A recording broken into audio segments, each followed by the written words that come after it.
tidak ada hujan dan wilayah menyuruh belalang memakan habis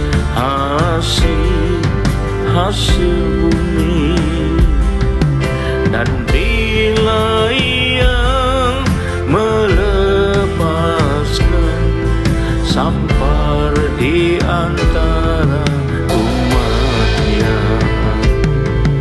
dan umatnya yang atasnya namanya disebut, merendahkan diri berdoa serta mencari wajahnya, dan berbalik dari jalan yang jahat. Ia akan mendengar dari surga dan ampuni dosa mereka, dan pulihkan negeri mereka.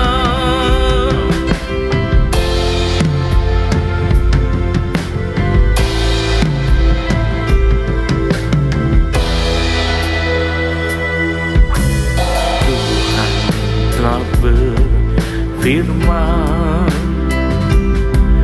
bila ia menutup langit hingga tidak ada hujan, dan bila ia menyuruh belalang memakan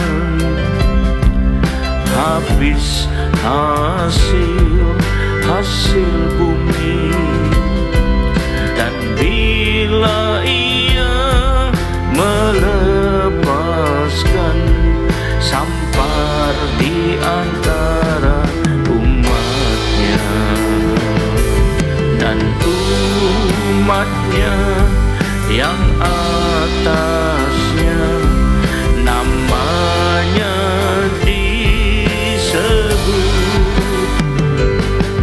merendahkan diri berdoa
Shalom.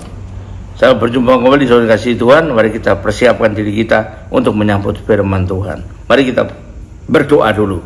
Terima kasih Tuhan, kami umat-Mu siap menyambut firman-Mu.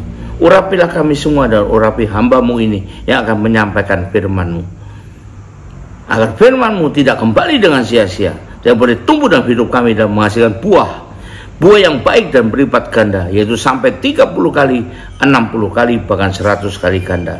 Dan berikanlah juga pada kami urapan roh hikmat dan wahyu daripada-Mu, agar kami semua boleh menangkap dan mengerti firman-Mu ini dengan baik dan benar, yaitu tepat seperti apa yang Kau maksudkan pada kami semua. Terima kasih Tuhan, kami sekali siap sambut firman-Mu hanya dalam satu nama yang berkuasa, yaitu nama-Mu, Tuhan Yesus Kristus. Haleluya. Amin. Nah, sekali lagi shalom kasih Tuhan. Mari kita siapkan diri untuk terima atau masuk dalam firman Tuhan. Tema dari firman Tuhan pada hari ini adalah saya pilihkan yang bertemakan berubah setia. Berubah setia. Artinya dulunya setia lalu berubah menjadi tidak setia, ya. Itu yang maksudnya. Salah satu peristiwa yang menyedihkan, ya, membuat kita prihatin semua yang terjadi dialami orang percaya adalah peristiwa berubah setia.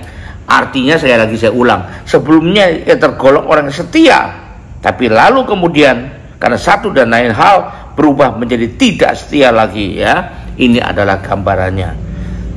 Tidak sedikit loh orang yang demikian jadinya. Kalau dia merasa terberkati, maka dia enak kehidupannya, dia setia. Tapi begitu dia mengalami tekanan atau masalah, dia anggap penderitaan, maka dia tidak lagi beribadah dengan sungguh-sungguh, tidak lagi setia pada Tuhan. Tapi begitu ditimpa persoalan itu, membuat dia semua imannya pudar, lalu hilang dan meninggalkan Tuhan. Nah, itu berubah setia, ya.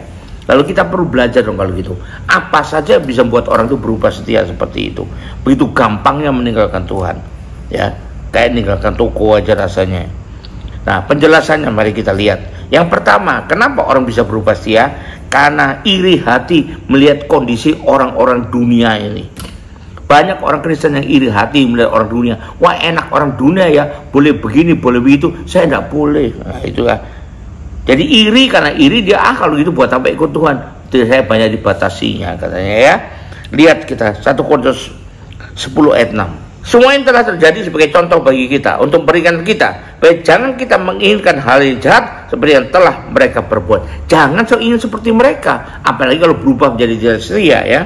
Kita baca lagi Markus 4 ayat 19. Lalu kekhawatiran dunia ini, ya, dan tipu daya kekayaan dan keinginan akan hal yang lain masuklah menghimpit firman itu sehingga tidak berbuah, akibatnya akhirnya menjadi tidak setia lagi, ya.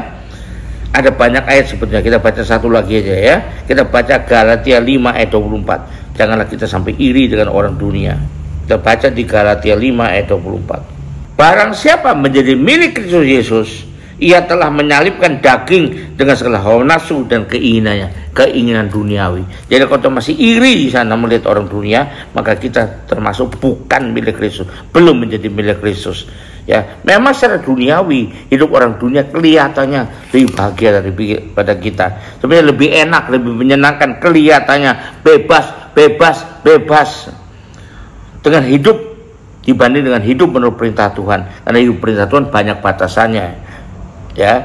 Tapi kalau iman kita tidak teguh, maka kita dengan mudah akan iri, terpikat olehnya. Lalu akhirnya kesetiaan kita juga mulai pudar dan akhirnya hilang. Jadi jangan iri pada apa yang nampaknya kesuksesan orang lain, kemakmuran orang lain, kebahagiaan orang lain, ya, kesenangan orang-orang lain. Jangan hanya iri begitu saja, tapi biar bersuka cita karena Tuhan sediakan tempat bagi kita di surga yang mulia.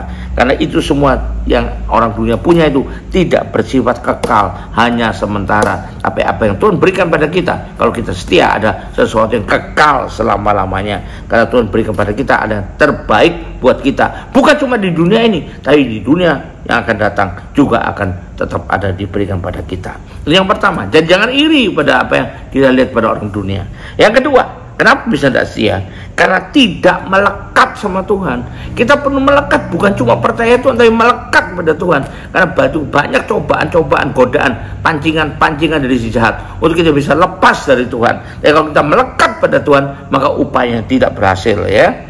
Bila seorang dekat dengan pihak lain, maka karakter teladannya akan lebih mudah berpengaruh pada orang yang dekat atau mendekat itu. Bila kita hidup melekat dengan Tuhan, ada yang dekat, ya, maka kita tidak akan mudah berpaling daripadanya, tidak akan mudah meninggalkan karakter atau teladan dari Tuhan itu yang menjadi teladan hidup kita. Itu kalau kita melekat pada Dia, berhidup dekat dengan Dia. Berarti kita harus dekat dengan Tuhan, ya. Kita baca Mazmur 91 ayat 14. Sungguh hatinya melekat kepadaku, kata Tuhan, maka aku akan meluputkannya, aku akan membentenginya dari mara bahaya, sebab ia mengenal namaku. Nah, jadi kalau kita melekat pada Tuhan, maka perlindungan Tuhan, penyertaan Tuhan ada pada kita, ya. Kita baca lagi Mazmur 63 ayat 9. Jiwaku melekat kepadamu, tangan kananmu menopang aku. Jadi kalau kita melekat pada Tuhan, tangan kanannya akan menopang kita. Kenapa dibilang pakai istilah tangan kanan? Artinya yang terbaik yang dilakukan itu akan menopang kita, ya. Terakhir untuk poin ini kita baca di Yakobus 4 ayat 8. Mendekatlah kepada Allah dan Ia akan berdekat kepadamu. Tahirkanlah tanganmu, hai kamu orang-orang berdosa, dan sucikan hatimu, hai kamu yang mendua hati. Tuhan akan berdekat juga kepada kita. Jadi untungnya buat kita kalau kita melekat pada Tuhan. Orang pakai istilah intim dengan Tuhan katanya, ya. Itu melekat, mendekat kepada Tuhan. Maka kita kalau kita betul-betul melekat kepadanya, kita tidak akan mudah berpaling daripadanya, tidak akan mudah berubah menjadi tidak setia. Yang kedua, yang ketiga, kenapa orang tidak setia pada Tuhan atau berubah setia? Karena belum mengalami kemajuan, atau bahkan tidak mengalami kemajuan dalam pelayanannya. Pelayanan sudah lama sekali, tapi itu aja, bahkan makin lama makin mundur. Maka akhirnya mudah terpikat untuk berubah atau mundur dari pelayanan. Akhirnya meninggalkan Tuhan sama sekali. Karena tidak mengalami kemajuan. Kenapa? Karena salahnya sendiri. Jadi kita tidak boleh menjadi Kristen yang pasif dong. Yang bagi kita cukup, yang penting katanya saya sudah jadi Kristen, yang penting saya sudah, ya, minggu saya ada di ibadah, yang penting itu, hanya tidak mau maju lagi, menambah, hanya mau mulai melayani dan melayani orang sehingga lebih melekat pada Tuhan. Tidak mau dia. Kenapa? Rugi bagi saya. Cukup toh saya sudah ibadah minggu kok. Saya cukup toh saya sudah dibaptis kok jadi Kristen. Saya pasti selamat dong. Nah, ini hati-hati dengan demikian, ya. Lalu akhirnya tanpa sadar dia mundur dari Tuhan, tanpa sadar dia bisa berubah setia dari Tuhan, ya. Kita perhatikan, kita harus bertumbuh, makin lama level kita makin naik mestinya, ya, makin mendekat kepada Tuhan. Harusnya begitu. Efesus 4 ayat 15. Kita lihat Efesus 4 ayat 15. Tapi dengan teguh berpegang pada kebenaran, dengan teguh tidak berubah setia, ya. Dalam kasih kita bertumbuh di dalam segala hal ke arah Dia, Kristus yang adalah kepala. Bertumbuh, bukan gitu-gitu aja, ya. Dan tidak pernah mengalami kemajuan, bahkan mundur. Ya, kita baca lagi Ibrani 6 ayat 7 sampai 8. Ibrani 6 ayat 7 sampai 8. Firman Tuhan mengatakan, sebab tanah yang menghisap air hujan yang sering turun ke atasnya dan yang menghasilkan tumbuh-tumbuhan yang berguna bagi mereka yang mengerjakannya, terima berkat dari Allah. Menghasilkan tumbuh-tumbuhan, artinya bertumbuh dalam Dia. Jadi kita perlu tahu Tuhan menginginkan kita bertumbuh. Terakhir untuk poin ini kita baca di 2 Petrus 3 ayat 18. 2 Petrus 3 ayat 18. Firman Tuhan mengatakan, tapi bertumbuhlah dalam kasih karunia dan dalam pengenalan akan Tuhan Juru Selamat kita, Yesus Kristus. Baginya lah kemuliaan sekarang dan sampai selama-lamanya. Jadi kalau kita tidak ada kemajuan karena tidak bertumbuh, maka lama-kelamaan bisa kita terjebak berubah setia. Yang keempat, kenapa orang berubah setia? Karena tidak berani dan tidak mau untuk berjuang untuk menghadapi atau mengatasi tantangan-tantangan. Tidak berani dia. Aduh kok gini, aduh gitu. Banyak adunya, ya. Kita lihat saja, ya, di Yudas 3. Tapi Yudas ayat 3 yang mengatakan, saudara-saudara yang kekasih, sementara aku bersungguh-sungguh berusaha menulis kepada kamu tentang keselamatan kita bersama, aku merasa terdorong terus kepada kamu dan menasihati kamu supaya kamu tetap berjuang untuk pertahanan iman yang telah disampaikan kepada orang-orang kudus. Harus berjuang kita. Terakhir untuk poin ini kita baca Ibrani 10 ayat 32. Ingatlah akan masa yang lalu, sesudah kamu menerima terang, kamu banyak menderita oleh karena kamu bertahan dalam perjuangan yang bertahan ya, dalam perjuangan berat. Kamu harus maju, nah, kamu harus bertumbuh di sini. Ya, ini untuk yang keempat ini. Jadi kita harus berani untuk berjuang, mau untuk berjuang, untuk mengatasi tantangan apapun. Karena kita berjuang bukan dengan diri kita sendiri, tapi dengan disertai kuasa Tuhan. Orang dunia mengatakan hidup ini ada perjuangan katanya. Kalau kita tidak mau berjuang, seakan orang dunia bilang, ya tidak usah hidup lah kalau gitu. Sehingga dalam hidup ini tidak ada yang dapat menerima hasil yang baik, hasil yang besar tanpa perjuangan. Ya, mungkin saja perjuangan dihadapi itu berat, bahkan amat berat, tapi bersama Tuhan tidak ada barang yang mustahil, bisa dijalani dengan indah. Mari kita baca Sakaria 9 ayat 14 sampai 17. Kitab Sakaria pasal 9 ayat 14 sampai 17. Tuhan akan menampakkan diri kepada mereka, dan anak panahnya akan melayang keluar seperti kilat, dan Tuhan Allah akan meniup sangkakala dan akan berjalan maju dalam angin badai dari selatan.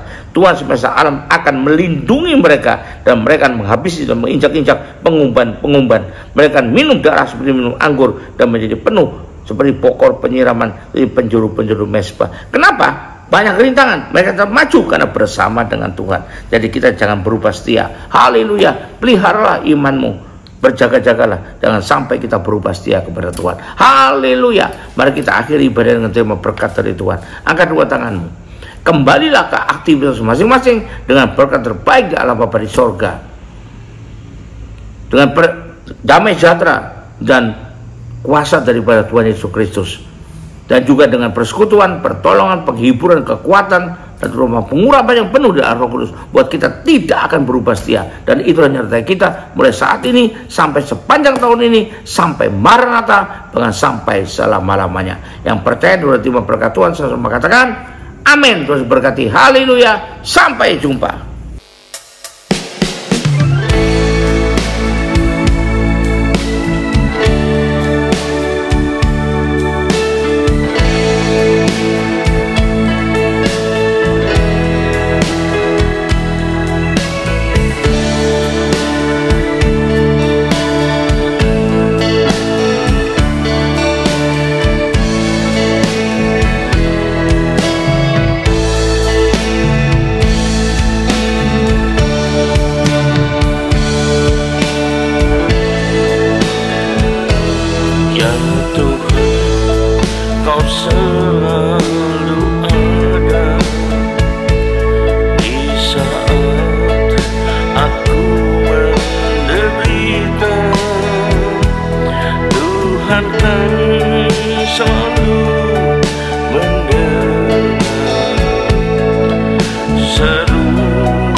hatiku saat